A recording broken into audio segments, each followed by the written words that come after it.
Have you ever felt like you're completely invisible? Like you're going through the hardest season of your life, and nobody notices? You're crying out for help, but it seems like the world just keeps moving past you. You're working hard, you're trying your best, you're staying faithful, but it feels like God Himself has forgotten your name. Friends, if that's where you are right now, I want you to know something: you are not invisible.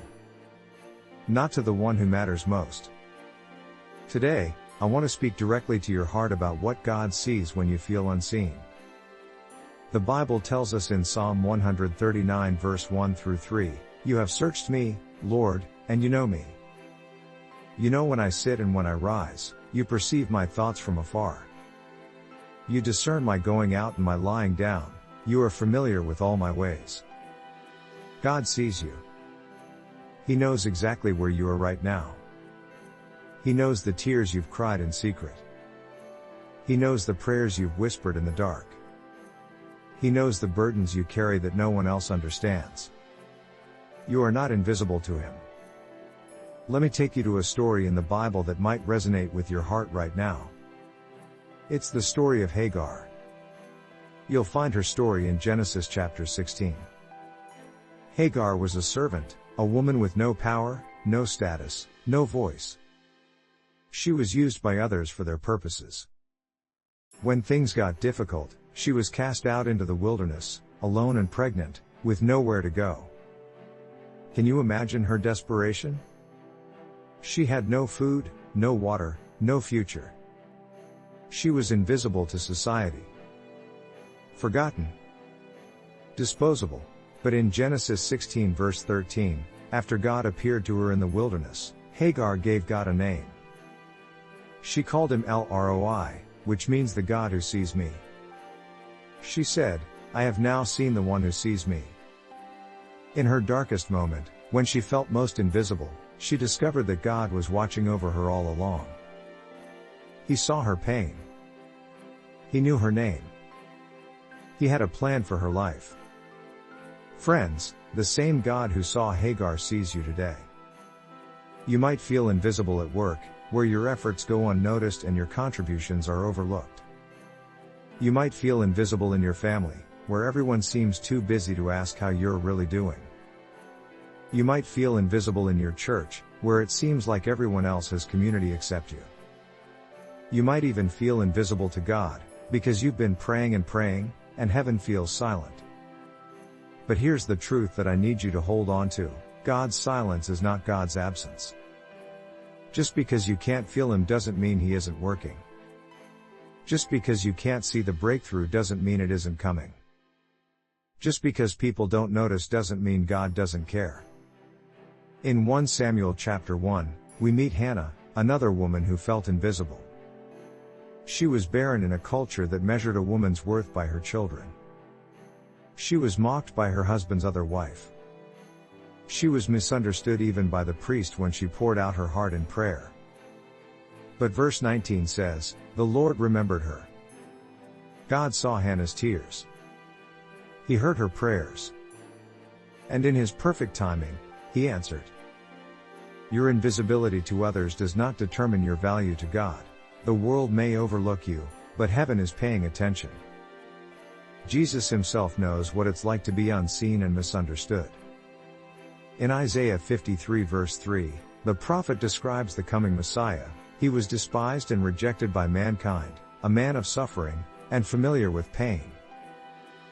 Like one from whom people hide their faces, He was despised, and we held Him in no esteem.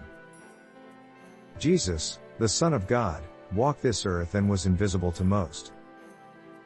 People looked right at Him and didn't see who He truly was. They rejected Him. They ignored His message. They crucified Him. But His invisibility to the world didn't change His identity or His mission. And your invisibility doesn't change yours either. So what do you do when you feel invisible?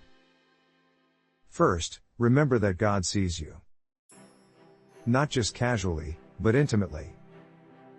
Psalm 56 verse 8 says, "You keep track of all my sorrows. You have collected all my tears in your bottle."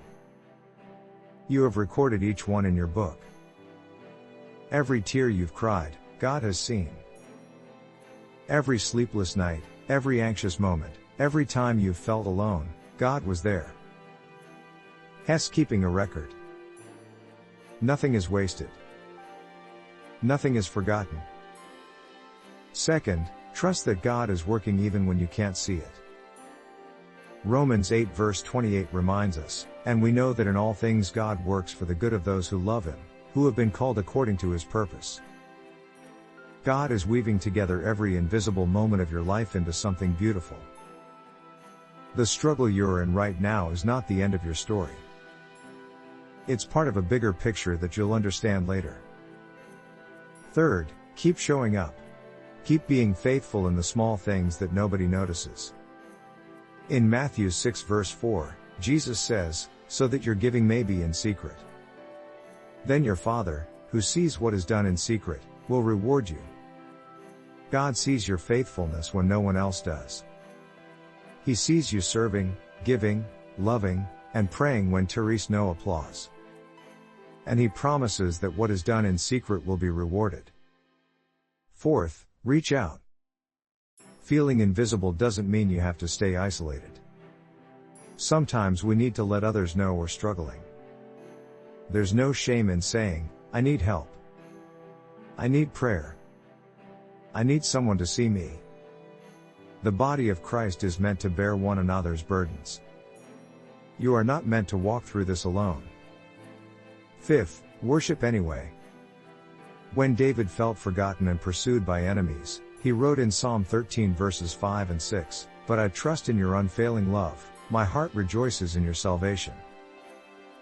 I will sing the Lord's praise, for He has been good to me." Even in the waiting, even in the invisibility, David chose to worship. Worship shifts our focus from our circumstances to God's character. It reminds us that we are seen, known, and loved. Let me tell you something that might encourage you today. Some of the most powerful people in the Bible went through seasons of invisibility. Moses spent 40 years in the wilderness before God called him. Joseph spent years in prison, forgotten by those he helped. David was anointed king but spent years running and hiding. Paul spent time in Arabia after his conversion, preparing in obscurity. God often does His greatest work in us during the seasons when we feel most invisible. Hess building character. Hess deepening faith.